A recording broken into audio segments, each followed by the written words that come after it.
ঝড় বৃষ্টির রাতে প্রকৃতি মাঝে মাঝে এমন কিছু অদ্ভুত খেলা দেখায় যা সাধারণ মানুষের বুদ্ধিকে হার মানায়।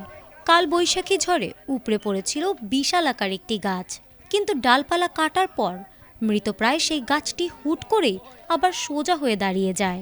চোখের সামনে ঘটে যাওয়া এই দৃশ্য দেখে মুহূর্তেই এলাকায় হইচই পড়ে যায়। গত মে মাসে ব্রাহ্মণবাড়িয়ার একটি গ্রামে ঠিক এমনই এক অবিশ্বাস্য ঘটনা ঘটে। চারদিকে রটে যায় অলৌকিকতার গল্প। খবর ছড়াতেই দূর দূরান্ত থেকে মানুষ ছুটে আসতে শুরু করে।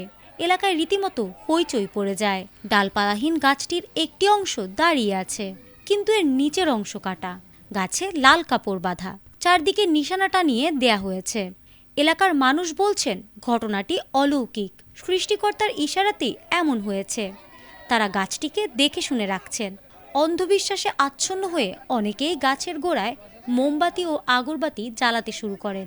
কেউ কেউ আবার রোগ মুক্তির আশায় গাছের গায়ে হাত বুলিয়ে মানত করতে থাকেন। মানুষের এই উপচে পড়া ভিড় সামলাতে হিমশিম খেতে হয় স্থানীয় প্রশাসনকে। তবে অলৌকিকতার এই গুজবে একেবারেই কান দেয়নি গাছটি কাটতে আসা কাঠুরিয়া।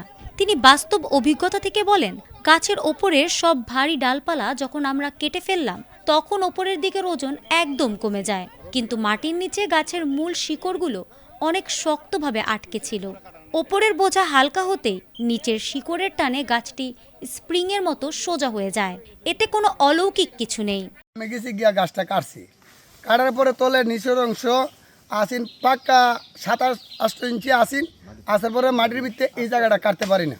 কথা বলছি না। এবার দা পিছন গুণে রুড আছে প্রচুর, রুডের কারণে গাছটা খেয়ে হয়ে গেছে। যদি গাছটা এখনো বলে আমি গাছটা কেটে দিতে পারবো। এই বলে বহুত গাছ আমরা গাছ খেয়ে রয়েছে, গাছ কিচ্ছু নেই। জানে বহুত মানুষ আইতেছে কইতেছে এটার ভিতরে বহুত আছে, এইটা হিডা আছে, কিচ্ছু নাই এটার ভিতরে। এবার মানুষ আইতেছে হঠাৎ করে গাছটা পড়তে পারে, দুর্ঘটনা হইতে পারে। গাছটার ভিতরে অল্প একটু আছে, ঠাস করে পড়ে যেতে পারে। বিজ্ঞানও কাঠুরিয়ার এই কথাই বলছে। এটি মূলত পদার্থবিজ্ঞানের সেন্টার অফ গ্র্যাভিটি বা ভারসাম্যের খেলা। জনগণের অন্ধবিশ্বাস ও কুসংস্কার যেন সমাজে বিশৃঙ্খলা তৈরি করতে না পারে, সেজন্য দ্রুত পদক্ষেপ নেয় স্থানীয় প্রশাসন। নির্বাহী ম্যাজিস্ট্রেটের উপস্থিতিতে গাছটি সম্পূর্ণ কেটে ফেলা হয়। আর এভাবেই বিজ্ঞানের সত্যের কাছে হার মেনে এক রাতের অলৌকিকতার রোমাঞ্চকর গল্পের অবসান ঘটে। ফারহানা হক, ATN বাংলা।